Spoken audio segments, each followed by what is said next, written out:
Okay. Well, hi, Jillian. Thanks for coming and joining me on the Week's Well. Yeah, thank you for having me. I'm excited to talk with you. Yeah, I'm really glad to make your acquaintance. Of course, I've heard your name and seen your work and read your book. And when I met with Gail Parker a few months ago, she mentioned your great work. And it does really seem like there's a group of you who are kind of coalescing around this restorative yoga work on certain platforms around. So I want to get to that, but I first just want to start almost at the beginning and ask what it was like to practice yoga at age 9 and what it looked like to get you to from there to here. Yeah. So practicing yoga at age 9, that actually was my introduction to meditation, Mm. rather than yoga. But I did also have an introduction early to yoga. My mother took our family to TM to be initiated, really. Transcendental meditation. Wow. That's right. Really as a threat to my dad. It was like an ultimate, it was like Mm. either we go to marriage counseling or we go to meditation. And somehow or other, I don't know how he picked meditation. And my whole family went and I received my mantra and was initiated and had my mantra practice as a very young person. Wow. Um, for many years, for me in the family, I think I was the only one that it really stuck with. Mm. But I then became actually an athlete. Like my way through the body was not through yoga, although I had the tools of meditation, but I was a competitive athlete all my life. Mm. Um, from around 9, I began my first soccer team and I played collegiate soccer. I Wow. made my way while I was also a professional in the world. I think when my senior year in high school, I started teaching aerobics in 1986. Cool. So I was like the Love it. Jane Fonda generation, barefoot in the cement basements with, bandanas. Totally. Um, Same. I'm not that yeah, far behind you, but yeah, I didn't yeah, teach it, but I took it. Basement in the yeah. basement gym. Yeah, totally. Loved a good grapevine, went on to teach step aerobics, the whole thing, even as I had a career and was really fired up to be a successful professional in the world. Yeah. But working with my body as an athlete, driving myself to succeed because I had a lot of ambition by nature, a lot of energy and ambition by nature, having this sort of background as a meditation practice and always being intrigued in journaling and self-awareness, taking books off my mom's shelves, whether it was like passages or John Bradshaw, Your Inner Child. I wound up stepping into yoga in high school through my what is it my uh, health club, where I taught aerobics. Wow. And actually, no, younger than that, my mom took me to the European Health Spa where we did some yoga. It's funny. Um, I'm reading this book right now, Fit Nation. Have you heard of it? I should put no, it in the show notes, but I'm actually in this section right now about the innovations that were occurring in the health spas and the gyms in the late 20th century. Among them, this concept of a European health spa, did you oh say? yeah, it was called the European Health Spa. Yeah, It was like that's the so Jack interesting. LaLanne Yes, time. So exactly. I'm reading about yeah, Jack LaLanne at this yeah, moment in this book. Yeah. Okay. yeah. Sorry. I So for didn't. context for our listeners, I'm Yeah. I'm 55 years old. So this is in the 70s that we're Mhm. talking about. And this was the European Health Spa also included the saunas and the Right. whirlpools and the hot tubs where I went in as a child and like got schooled really early in being around a community of women taking care of Oh my themselves. God, that's so awesome. It was pretty amazing, but when I finally came to yoga on my own, I had enough introduction that I knew to go to a yoga class when I needed it as, we'll call it a triage moment in Hmm. life. Hmm. But stepping into that real yoga experience in a real studio with my first teacher, who was Alan Finger, um, and falling apart in my first Shavasana, in my first class when I needed it most.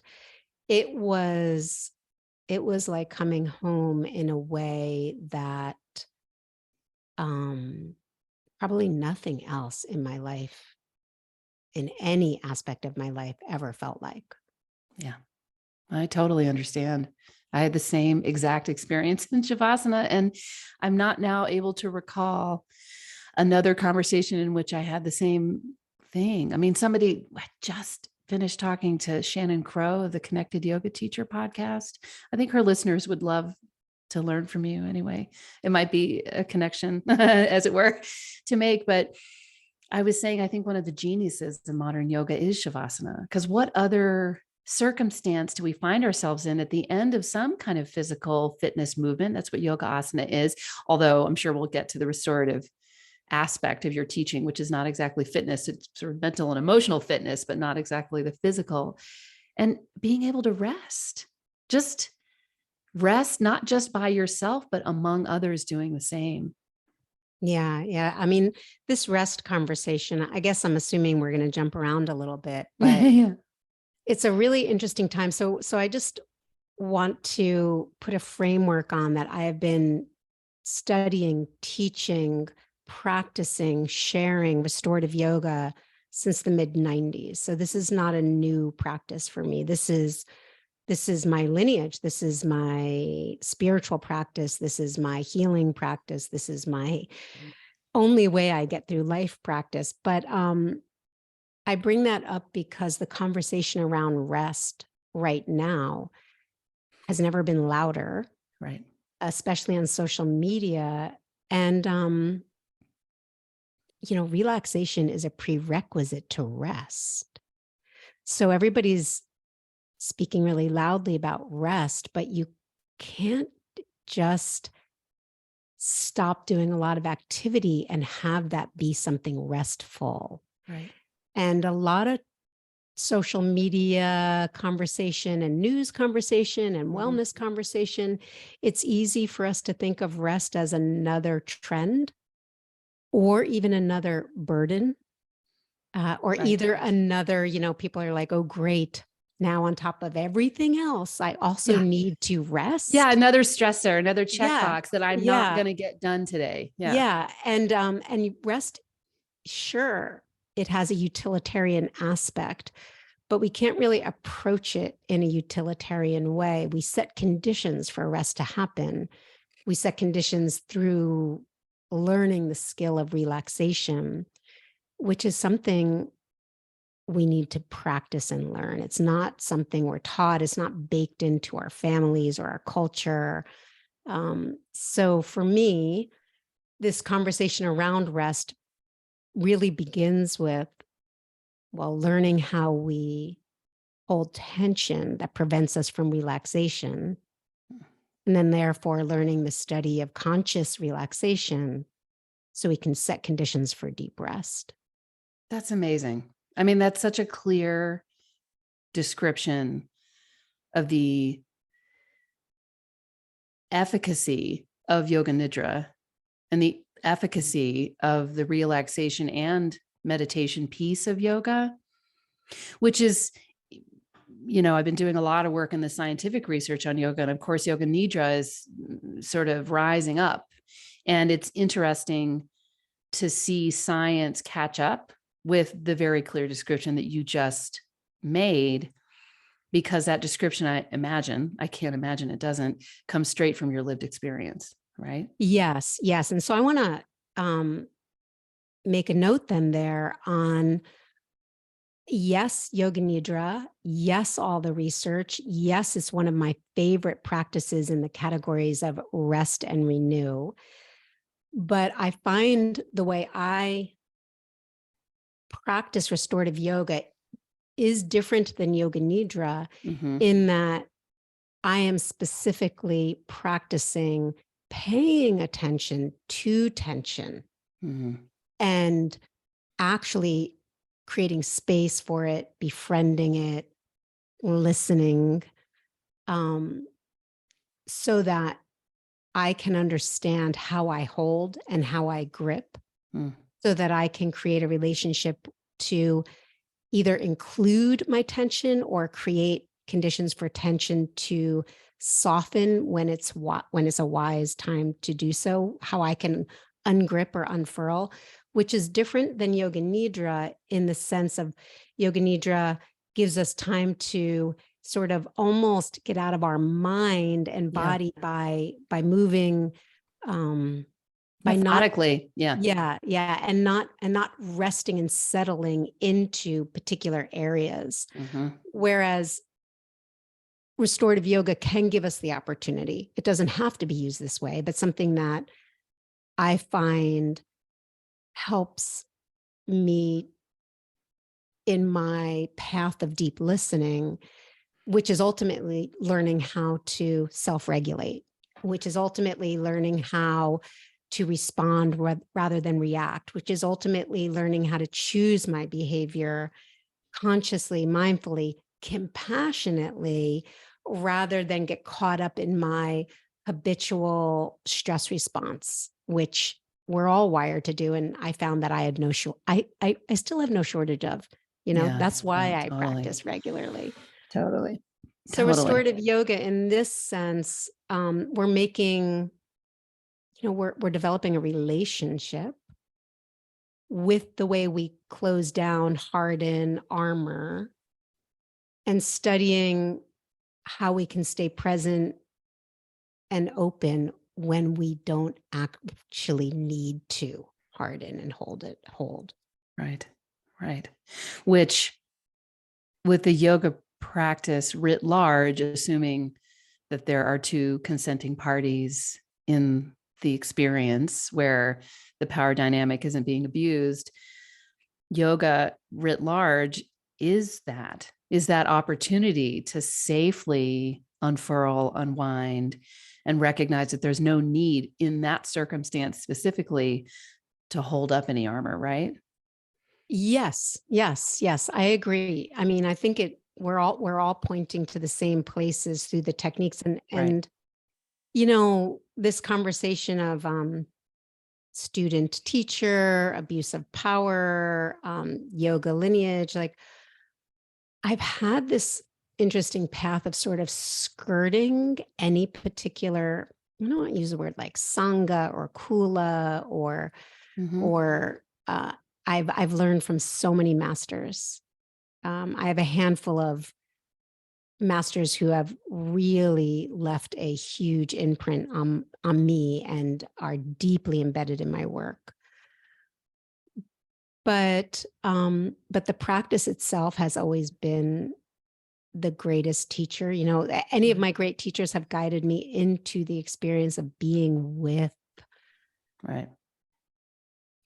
Being with. Yeah, with it. Exactly. I was going to say with all of it, with exactly. Well, and that's, before we actually saw each other, as I was preparing for this conversation, it struck me that, I don't know, the working title we have for your podcast right now, actually at Weeks Well, is Walking the Interlineage Line.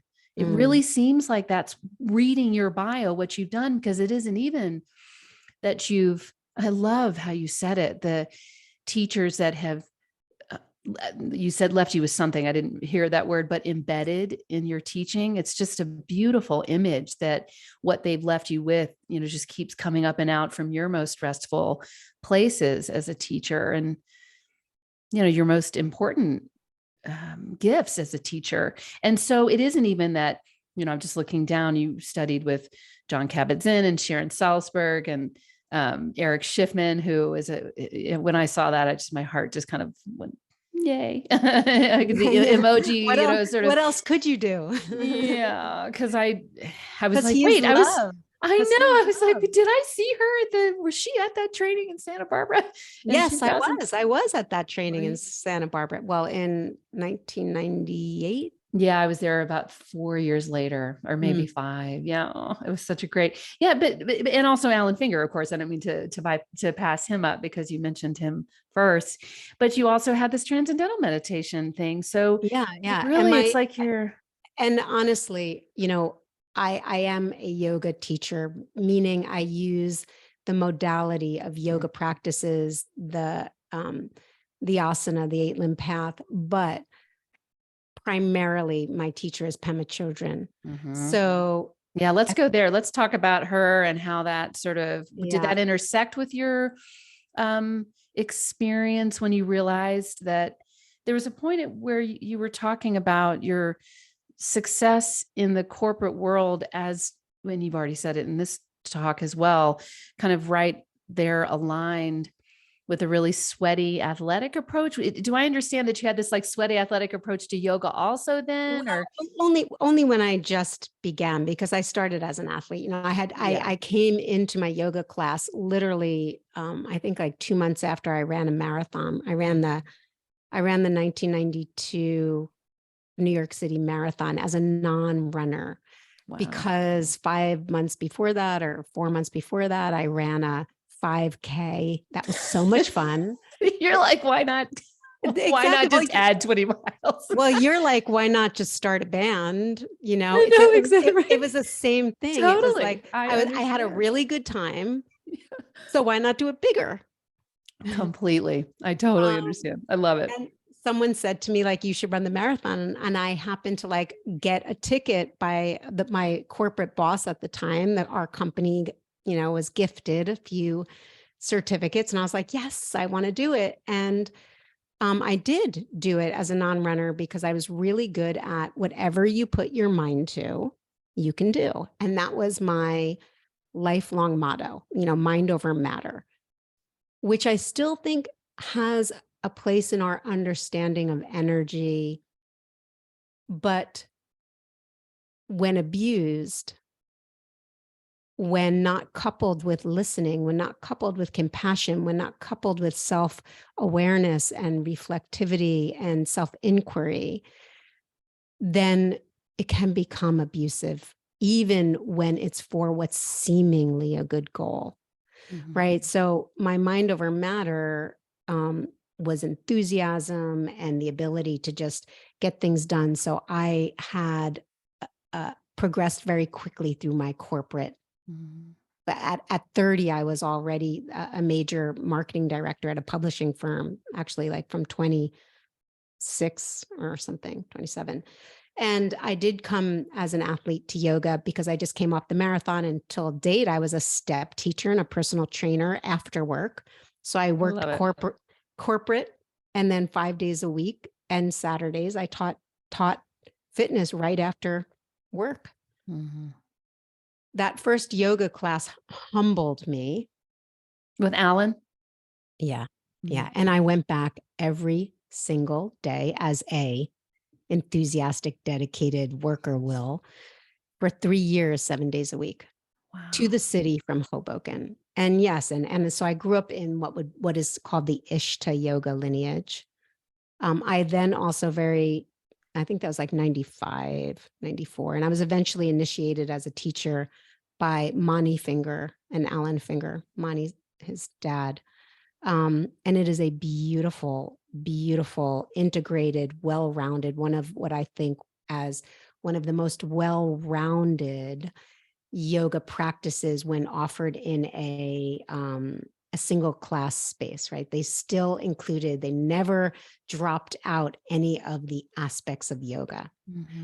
I did go on to, which I don't always, you don't always read about, but I did go on to be a certified Anusara teacher. So that's in my background as well. And I specialized in therapeutics all the way up until, you know, I don't really speak all that much about that, except I learned a tremendous amount of body mechanics and brilliant therapeutics that inform my way of structurally understanding the body so that it can bring enough comfort to bring more ease to quiet the mind and body. And still in my restorative yoga practice, that doesn't look like an alignment practice.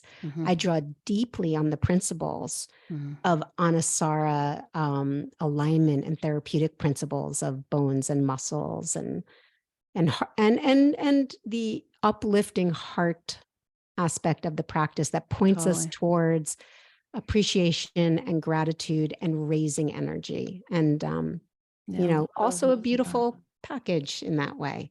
Well, I'd like to say actually that I, first of all, appreciate, the Ishta lineage has been on my radar and something that I want to bring in. So I'm glad that you're introducing it to the podcast, to the listeners, because we haven't talked about it so far yet. So I'd love to know anybody else you might recommend I go talk to Sure. Yeah. offline. Yeah. But the other thing I want to say that I really appreciate is that we're using the word Anusara, and we're not talking about any body in particular, though Anusara was an innovation and invention that came out of the Iyengar lineage and was its own thing with its own flawed leader. But I find, the Iyengar yoga lineage among the best, and certainly among the most rigorous for understanding all these things you've just described. In some respects, many Iyengar teachers would say, as I'm sure you relate, they would call sort of the Iyengar yoga practice therapeutic from the beginning, even though we have these labels out there, certified International Association of Yoga Therapists therapist. I'm actually going to their conference as soon as we hang up the phone. I'm on my way to DC for their yearly conference. But so there's a bit of a fraught conversation around what is the lineage of yoga therapy. But I just want to sort of highlight all those things because we also haven't delved into Anusara that much either for, some reasons that I'm still myself grappling with. Yeah. Yeah. And honestly, the only real, so these systems, both of these systems, Ishta Yoga, integrated systems of Hatha, Tantra, and Ayurveda, it greatly inform how I practice and take care of myself. I am not necessarily part of the community or the Sangha. Same with Anusara. I was always outside of the circle, so to speak, but I drew incredible information and inspiration from both of these teachers who were informed by many great masters, as well as Eric Schiffman. So I'd say my three real bodily practices. And Eric Schiffman is my deepest influence, my heart practice. And I also took from Gary Khalsa trainings with Gary, and even Desika Char when he came in for 5 days, I did a training with him at Omega. So I'm deeply steeped in a variety of lineages that way. Yeah. Pema Chӧdrӧn, I also began practicing with in 1998. So here's the thing about how this became so informed in my practice. I had been teaching for Omega for their Body and Soul conferences in New York City with all the masters. That's where I first started studying with John Kabat-Zinn or Deepak Chopra. I would be the yoga teacher for the conference, and then I'd get to go to all the workshops. That is so cool. Just, oh my God. Yeah. So that was my, playground, so to speak. And anybody I ever could have dreamed of wanting to learn from was the keynotes and the features and the catalog faculty for these workshops in which I taught at maybe 4 or 5 of them, the ones at the hotels, the big things. And so I was invited to teach on campus for Pema Chödrön's first weekend there. And that was her book, When Things Fall Apart. That was at Omega, right? Yeah. Yes. So never heard of her before. Read the book so that I could best serve her students as the yoga teacher for the weekend. Well, that was 1998. And I was invited back every single time she taught to teach the yoga for her weekend from that point forward. So being a student in the workshop myself, receiving the teachings, practicing the teachings, reading the book, reading everything she's ever written, listening to every recording she's ever spoke on, devouring her offerings, and in real time, translating them in the yoga classroom during retreat. 30 retreats, since 1998, sometimes twice a year until this year was her last one, was where I received the teachings and then put it into a somatic bodily practice on the mat. So what I was looking for was, how do I create the experience to not only have a physical understanding of what she was sharing intellectually, but how do we do that practice in and through the body, not just sitting in meditation with the head? Like, so Totally. that's how that's really what my work is. And today I would still say, if I do anything, I'm passing along the teachings of Pema Chödrön through my teachings on the mat in the space of yoga through the body as a somatic experience. That's amazing. I'm sort of a bit gobsmacked by the description, because the idea that you received, her teachings in this direct, and I'll just say it because guru shishya capacity, which I know is not her lineage language per se, but still from this like direct experience, which is one of the things I love about reading the sutras, is sort of the idea of like direct knowledge, which by definition you're getting from inside yourself. So this teacher, is awakening these things inside of you that are already true. And then you have all of this lived experience of balancing, this overachiever, go, like enthusiasm, passionate, intelligent, like all these things that sort of make you work in the world and confer on you this success, right? And at that time, things are changing, thank goodness. But I think a lot of people going to these workshops were from, well, they would have to be coming from a place like that to have the privilege to go to the workshop in the first place, right? Yes, that is true. I mean, So I'm just, I'm just saying that these Yeah. things are changing so much, but still, I'm just thinking about the transference, if that's really the word, but I don't think, I mean, there was from her to you to them. There's minutes between, because in the way a retreat at Omega works is like, there's morning yoga from 7:30 to 8:30.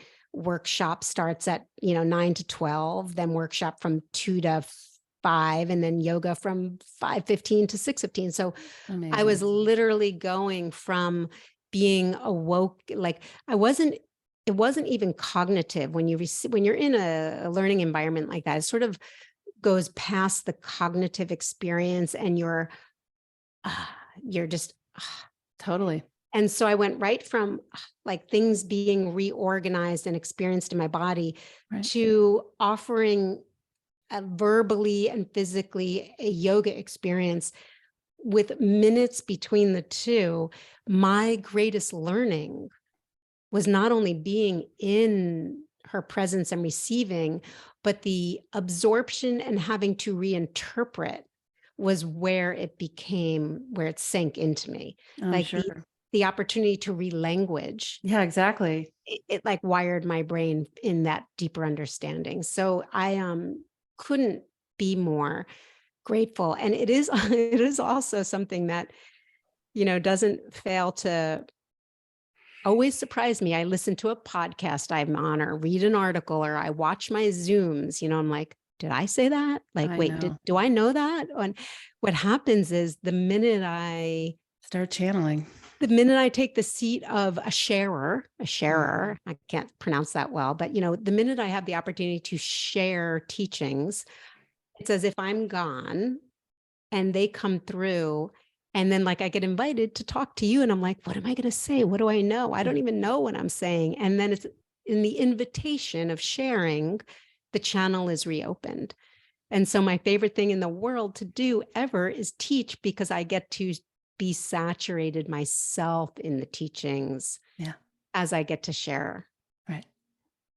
And the amazing thing about that, I mean, I've had such a feminist relationship with the sutras for all these years. So many questions. I'm like, does my mind really think that work that way? Like, do I really, like, I accept all of these truths, these threads as truthful, and sort of learning from Doug Keller, who formerly Anusara, who's been on the podcast twice now with a really academic approach to how the sutras kind of grounded a bunch of different theories at the time, but are not inclusive of the total like stream or channel of teachings about yoga, because it omits tantric thinking.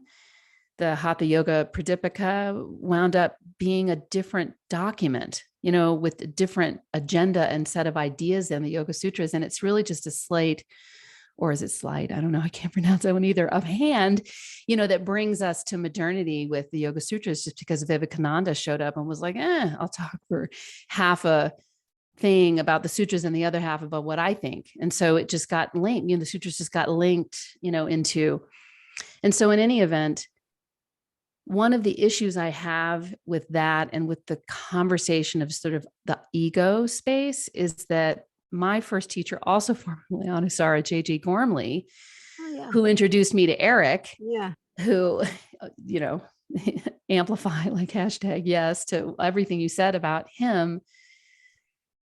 She talked about how the chakras and the ego space specifically in women has this negative charge, and female identifying, let's just say. So ego is just more fraught for the female body because it's 1, 3, 5, 7, it's a little bit weaker. And so I say all of that to say that I think one of the biggest challenges in modern yoga teaching for women in particular is to recognize that it's okay to let your ego out of the way. You won't get subsumed. You are held and contained, by all these other voices before you, and you can assert yourself in that space in the yoga class in a way that's totally nurturing for you and not draining. I love that you say that, and that's nurturing you and not draining. Yeah. Because yes. it just seems like, I just have to say, Jillian, I'm so glad you're doing this, and you decided to take all of that power, and you didn't say the word, but humility, or humbleness, or whatever it is, to let all that in and go through you to your students. Because to me, that is lineage. I mean, that's the thing I'm scratching at, is how you've absorbed what you've learned and how you're giving it to your students. Well, my pup is going to be a little anxious at the thunder that we're having here. So he's going to scratch my leg in a second. But I will say to a couple of things that you just mentioned. One is, ego falling away. What happens when I teach? And maybe it's also the gift of, like, how did I wind up with Pema Chödrön as my main teacher? How did that gift wind up in my lap? When I start teaching, and Eric, and you know what, to each stage, to Alan, to John, to all of these great masters, that we are all fallible. Even there has been some conversation on every single teacher that has left a big impact on me. And I'm sure, all of us as humans are, dig deep enough, and we're going to disappoint a lot of people. But when I start sharing, something happens where I can't not share everything I've learned or know. Or, if I think about it beforehand, I might be like, well, maybe I shouldn't say that, because that's something really special to my teaching. And if I share that, someone's going to take that and they're going to do their thing with it. And the minute I contract around something is when I stop teaching. And as soon as I start teaching, whatever I thought was precious to me, or precious to my success, or precious to my individuality, or precious to make my teaching important, when I'm really teaching, I can't guard what it is I want to share, or what I know, or what's been passed on to me. And that channel feels so good. And it is also, so much more about friendship than about teaching. Mm-hmm. It's like being with our best friends and being like, oh my God, let me tell you what I heard. Let me tell you what I know. Let me tell you how like co-creating, yes. like, and it becomes collaborative. Exactly. Co-creating. And that for me is also where I am re-nourished by the practice. And I always say to anybody who I'm sharing conversation with, who is becoming a teacher or who is a teacher, if your practice leaves you feeling drained, if your teaching leaves you feeling drained, it's not the right practice. It's not the right teaching. If you're not refreshed, re-energized, reconnected, re-nourished by sharing these practices, even when it means being with what is difficult, if you're not nourished in some way or energized in some way, look closely at the what and the how. Totally.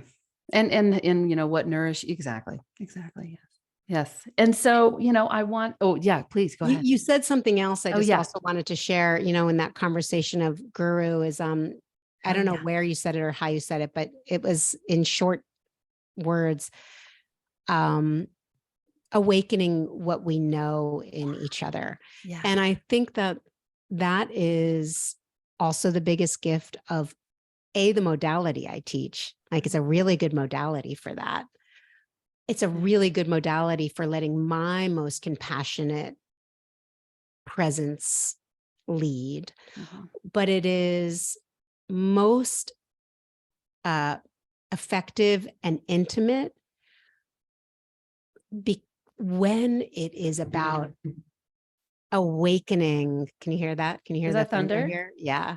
That's so amazing. I have to tell you about this women's group I was part of the other night, and the woman who led it the other day, I called her, her name is Jill. And I called her Jill of the Speaking Thunder, because every time she talked at our girls' thing, there was thunder. So I think I need to connect you. There we go. Yeah. Anyway. But what I really wanted to just emphasize was that sharing yoga is about awakening each other to what we already know, what is already true and what is already wise, what is already, like yoga is oneness, what is already inherently there, but what we create barriers to, Yeah. And so is that a good place to go then into, as long as the electricity doesn't get shut off? I think we should publish it as is. If it does cut off, however it gets cut off is the way it's meant to be.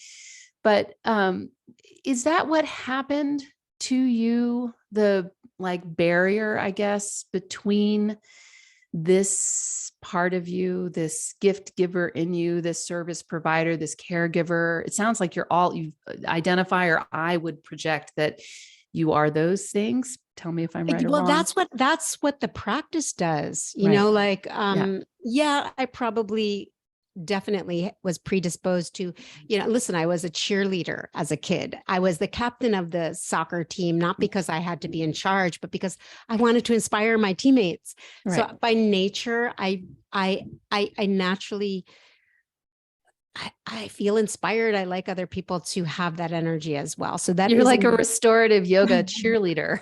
Yeah. Cheerleader for restorative yoga. Totally. I will take that on. I will come in uniform next time. I will come in uniform next time. Not so much, but the practice does foster. It does foster compassion. It does foster patience. It does foster deep listening.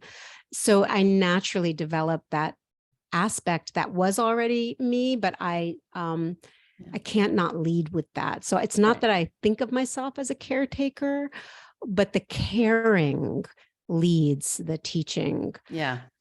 A care teacher, a teacher of care. Maybe you're right. Caregiver. I appreciate that distinction. Yeah. And I think that's what happened when I started sort of studying more with Sharon Salzberg in New York early on. Even Sylvia Bornstein was in the early days. And of course, Tara Brach and completely Pema Chӧdrӧn was that's when I was a little confused of like, where was classical yoga and Buddhism meeting each other? And where was masculine and feminine voice meeting each other? And one practice early on, when I was told, like, you are not your thoughts, you are not your body, you are not, we rise above, we can mind over matter our emotions. A lot of those things I wanted to do early on, they felt like good goals. I could master them in the sense that like, oh, you use your mind to do that. I can do that. Mm. But it also was never comfortable. Mm-hmm. It was a practice of brawn. It was a practice of determination and will. And it brought up my out of balance masculinity. Yeah. And my journey was a lot about, not that my masculine energy is bad, but growing up in a house full of boys, being awarded for masculine activities, showing up in the world as a successful person in a way that the masculine is measured, really had me leading from that place. And while those practices almost felt like, oh, I could do that, they were uncomfortable. Mm-hmm. And I had a big conflict. And especially once I sort of went into my first real practices of metta practices of metta, like that broke me. But I started asking, like the practice no longer, the classical yoga practices, I don't consider myself a classical yoga teacher. Mm-hmm. Mm-hmm. And I don't use Sanskrit in my practices. I don't share classical yoga teachings in the sense that they were not the energy that helped me soften and open to who I am. Mm-hmm. And that I had to question whether it was my approach to them or how they were shared with me, or the way my approach and how they were shared met. Totally. Or just all of the above. Yeah. All of the whatever. above. Mm-hmm. But they actually stimulated in me something that kept me fortifying my small self, myself, instead of becoming more porous and expansive and spacious and part of the self. Mm-hmm. And it was only in the softening practices and the compassion practices and the open practices and the practices shared with me by these amazing women that I awoken to that part of myself. Mm-hmm. I completely understand. And I'm curious, let's talk about metta for a second. What about that broke you? Because I still want to keep getting to, I'm trying to like get to the book, Deep Listening, because everything we're talking about today just seems like the perfect, the perfect, description or conversation about your book, because it really is an invitation to read it, because what you're saying to us now, I think, is this like information that's just underneath the kind of all those things and also stuff. So I would invite people to read the book, because it's a down-regulating read, which so few reads are really. And as a book, when lots of us kind of redoubled our efforts on reading during COVID, I feel like COVID, it gave so many, it was so ferocious and so many gifts, but it took so much away. It was just, nothing's free. And it was quite the reckoning for society, I think, if you're listening, if you're listening, like your book asks us or suggests that we do. Yes. And so now we can read things that, for me, I always have to be reading a history book right now because I want some answers. I just want some context for some stuff. But then I have to have like a book like yours to just remind me. Yeah. Well, COVID elevated my deep listening. The book is a technology for offering practices to self-regulate or down-regulate in a way that listening can become possible. Right. And it was the approach to ourselves. Whereas, and even though I was aware of how that impacts the collective and how it helps us not add aggression to the planet, not add aggression to ourselves and not add aggression to the planet. But it wasn't until the experience of COVID and making new friendships, like my friend, Dr. Gail Parker, and, many So you met her in the people. pandemic? You didn't know each other before? We met right at the beginning, maybe. We had known of each other and each other's work, but we actually, really started connecting. And, she's one of my dear friends. But through conversations with many people that I wouldn't have had the opportunity to have conversations with, and through the polarity that was revealed through COVID and amplified continually still, if we weren't living through that polarity and these very uncomfortable, alarming times, I wouldn't have felt the urgency of sharing my practice in the way that it provides the ability for us to listen to each other at large in a much larger space and environment where we have to begin to make that leap. So I have a really big question about that, or it feels big to me. Sean Korn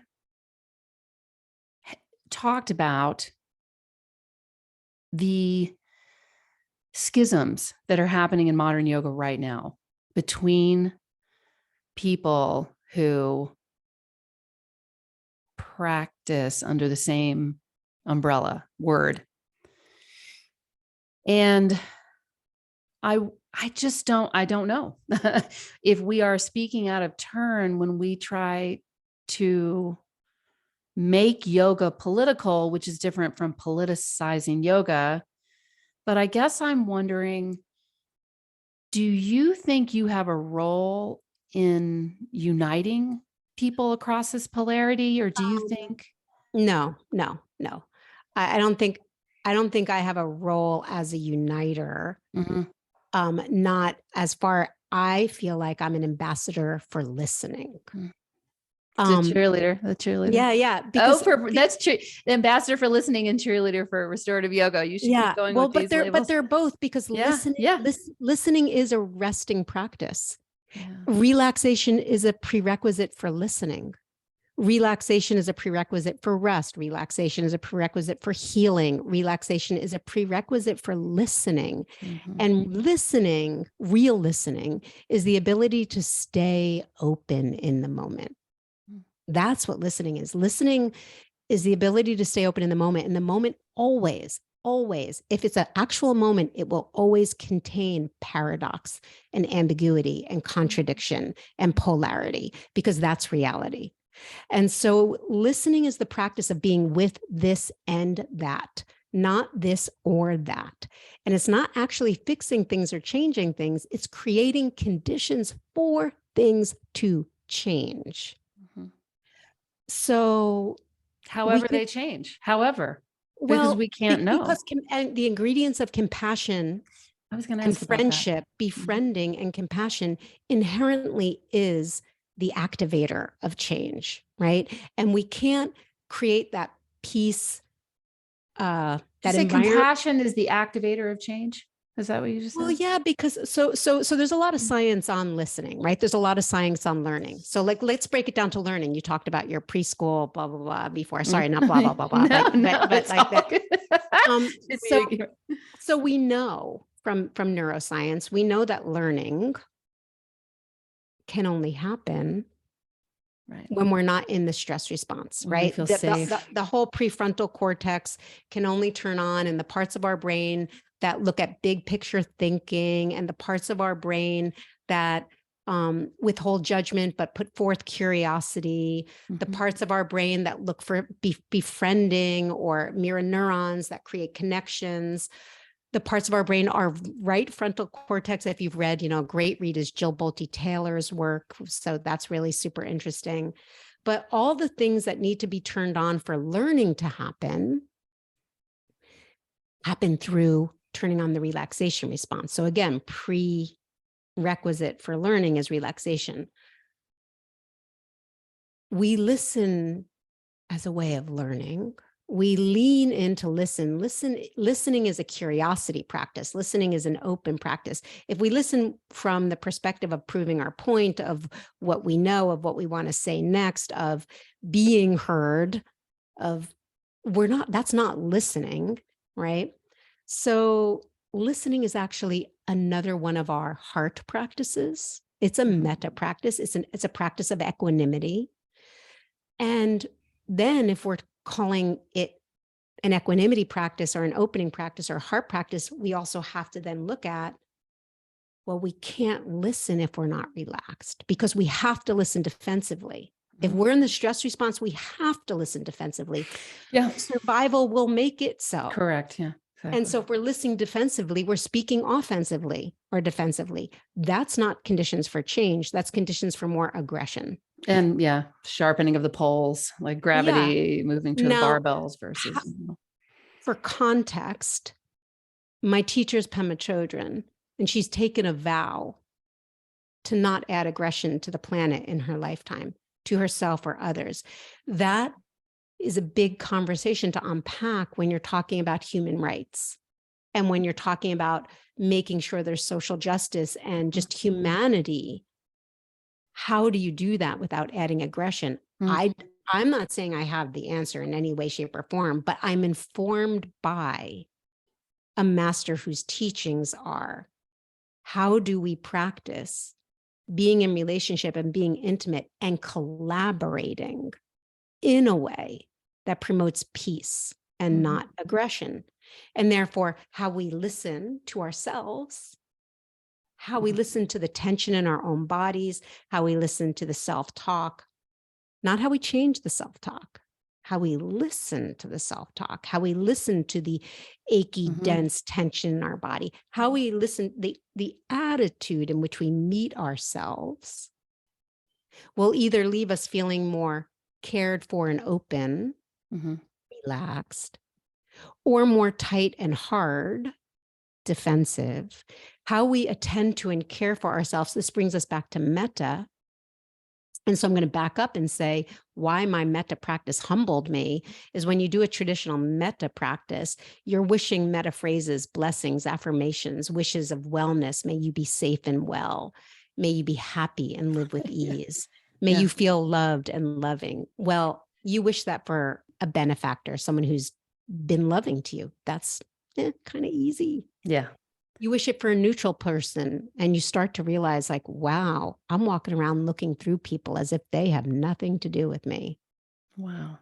You wish it for somebody you're challenged by. This is how I changed my relationship with my father that I never felt validated or loved by, who by the time he died on Valentine's Day. Oh my God, you've got to be kidding me. Right? In 2011. Oh my God. I wound up having a beautiful relationship with because of my practice. But the part that humbled me, that surprised me the most, is you wish metta for yourself. Yeah. And when I did that the first time, probably for the first 3 years, the rage, the anxiety, the disappointment, the sadness, the absolute numbness, the resistance. I mean, when the first time she said it, I was just like, no. You were like, I'm not doing that.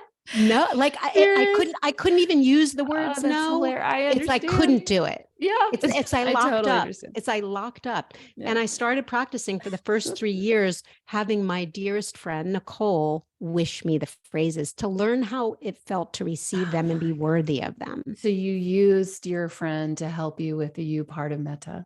Right. In the imagination, because it's all That's takes beautiful. place in your mind. I know. But did you tell her that you were doing it?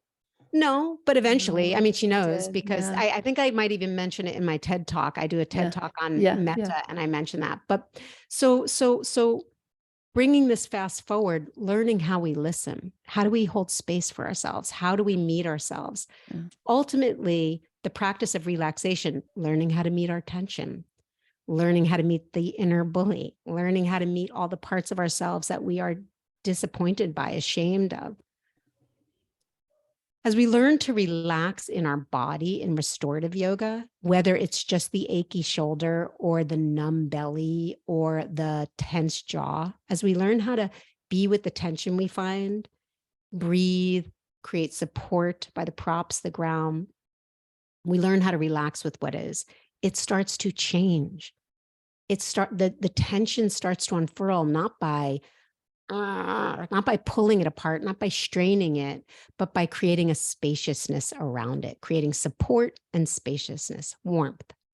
As relaxation happens, we open up so much circuitry in our brain, in our chemistry. Not only does the prefrontal cortex get turned on, but we get hits of serotonin and oxytocin, the parts, the transmitters, the hormones that help us bond, that help us see each other as friends potentially rather than enemies, which when we're getting the other hormones, we're getting a dose of a good information that like our neighbor is our enemy. Mm-hmm. So the relaxation begins to change the environment neurologically, physiologically, biologically for listening, for learning, to change our behavior. I'll say one more thing is like when we're in fight, flight, or freeze, we're limited to the behaviors of aggression, withdrawal, or avoidance. Mm-hmm. Fight, aggression, flee, withdrawal, freeze, avoidance. If we're in the stress response, we're behaving that way in the world. We have no other option. Right. So relaxation becomes, so the process of meeting our tension, how we meet ourselves, listening inward, learning to listen openly, caringly, relaxing at the same time. They sort of happen in tandem. Set the conditions for not only rest, which is recuperative and healing biologically and neurologically and all those other ways on all of our systems, but our wellness, it's enough to practice it for wellness, and it's a whole nother layer to practice it for listening. And listening to ourselves ultimately helps us, as I said, change the way we listen to others, which becomes how we behave in a collective. Totally. Yeah. Sorry. Cut that out, but totally. And it leaves me with questions about your method. Like, what does a class with you look like? Like, how do you walk somebody through a micro experience of what you've just described? Yeah. So one thing, it's not a huge left brain kind of class. Yeah. Like it's not a lot about, well, so how do I do it? So I do have a methodology, something that governs everything I do, which is basically my way of understanding the koshas. And the way I understand them, I've sort of attached somatic experiences to them. Right. So I call it LAR, land, which is getting grounded, finding support, literally letting your body actually rest on the ground. Arriving, LAR, L-A-R, arriving on the breath, letting the breath, allowing the breath to flow, arriving on the breath. The breath is only happening in the present moment. So when we arrive on it, it delivers us into the here and now, as well as all those other things the breath does for our nervous system to downregulate and further land and further arrive. And then relax on purpose. And by relax on purpose, I mean, that's the gentle body scanning we do, whether it's an active movement practice or in a more still looking restful pose. And relax on purpose, we usually hit all of the habitual places that everybody thinks I'm personally guiding them, but these are for all of us. Right. Jaw, the shoulders, the fists, the belly. And then it goes into, that sets the foundation. Landing, arriving, relaxing is the foundation needed to listen, to begin to pay attention, to notice what's happening in my body, sensation, thought, feeling, stories, numbness, boredom. Right. To allowing, which is the compassion practice, allowing what we find to just be what we find, not change it, not fix it, to be with it, to befriend, to allow. And then the last R could be either relax again, relax all over again, or repeat all over again, which is what it usually is. This is like basically landing, arriving, and relaxing, listening and allowing over and over again as a lifetime practice. But then also respond. We've set the conditions to respond to the moment, whatever that may mean, whether it actually means to show up in the world with a particular truth to speak, whether it's a physical action, whether it's the way we care for ourselves, whether it's the way we're responding to somebody who's hurt us when we feel, the inclination to bark back. So land, arrive, relax, listen, allow, respond. How it looks in a classroom is I usually always warm up first. Here's the other thing about rest. People carry a lot of energy and tension in their body. I learned for a couple of decades not to ask people just to lay down. Most people, more than most, harbor undigested anxiety, undigested small and large trauma, chronic pain. And they're also working on the model that, like, if I lay down, something's not going to be okay. If I rest, that means I'm not going to get something done. If I don't get something done, that means life's not going to be happening for me, and things will fall apart. We're falling apart thinking that things have to keep going or will fall apart. Totally. Because it takes more effort to hold it back. It takes more effort to. Yeah. So it's a titration. So class is always a titration, and it always begins with grounding practices, whether it's things that look like, cat-cow and standing gentle flows and seated openers. And we move through, whether it be 5 to 20 minutes of breath-based movement practices, as little left brain as possible, and bringing it into longer restoratives. Once we've synced up with our breath, feel a little more grounded, come home to our bodies, arrive more in the present moment, I then introduce longer shavasanas and or supported restorative resting poses. But that's where I am now. Everything is always evolving, and it depends on who I'm working with and totally what's on the news and what the weather is and what time of day it is.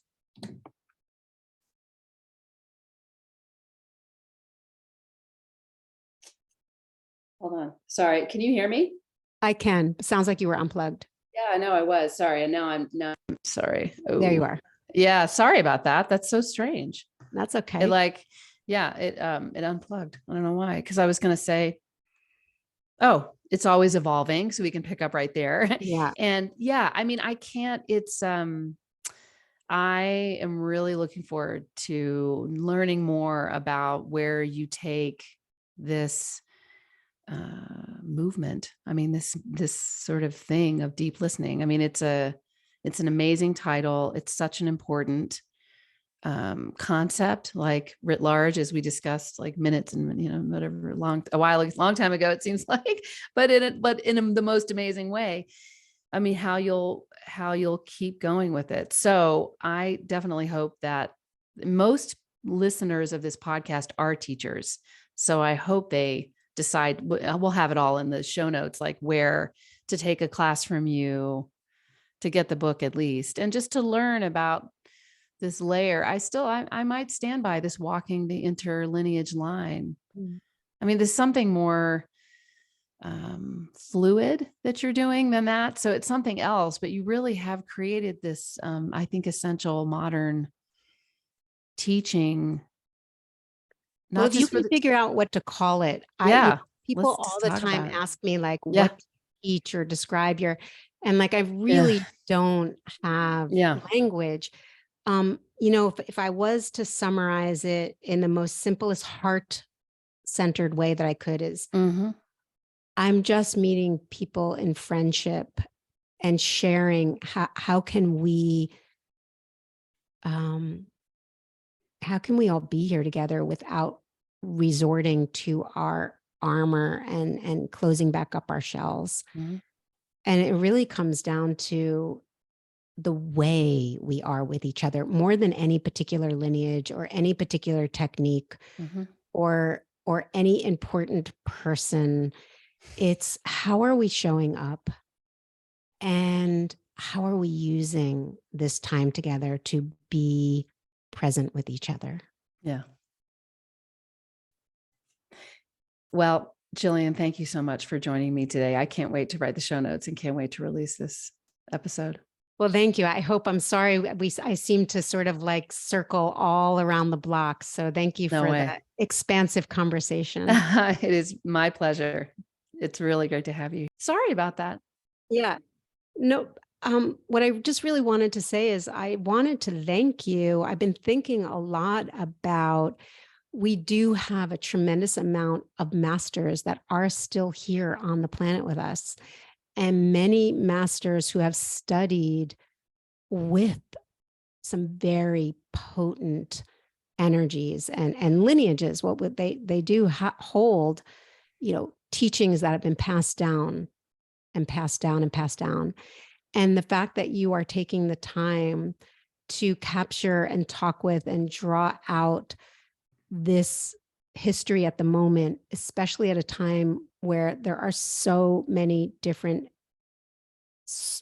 ways we can get teachings. And I don't have a big for or against anything. Like, that's the blessing of my practice. Like, Mhm. things are more this and that these days. Mhm. Whereas I used to have a lot more opinions. I have less opinions than I used to. But I am of the opinion that capturing these lineage holders that you have been, is a real gift to all of us and to the many yoga students and enthusiasts who will long be able to access these recordings, that might not otherwise have them all in one place. So thank you for doing your work, and thank you for seeing the wisdom and having the interest and the curiosity of having these conversations. You are so welcome. And thank you so much for being willing to join in on it. I think I agree with you on all counts that long form needs to be protected. I almost said defended, and I Yeah. changed it to protected and Mm. nurtured and cared for in a way that will help people interested in this, existential inquiry that we take on. Like Eddie Stern said, yoga's not different things. It's one thing. It's a Yeah. thing where we have a discipline, a recurring, set of interactions with the efforts to control and quiet the mind. Yeah. And if there's enough nurturing and caring for, as you Right. so beautifully just said, if there's enough people nurturing and caring for, then however people get through the door, the Exactly. practice eventually can work on us to help us find the more nurtured, tended to fields. Mm-hmm. In the early days when people made their way through the gym door, many of those people eventually made their way into the yoga studio. So Mm-hmm. we don't really know how it's going to look, as much as it might be easy to sort of analyze the playing field right now. What is important is, what are we also nurturing and tending for? So I thank you for that work. Yeah, thank you. You're welcome, and thank you. And until next time, I hope so. Until next time, enjoy.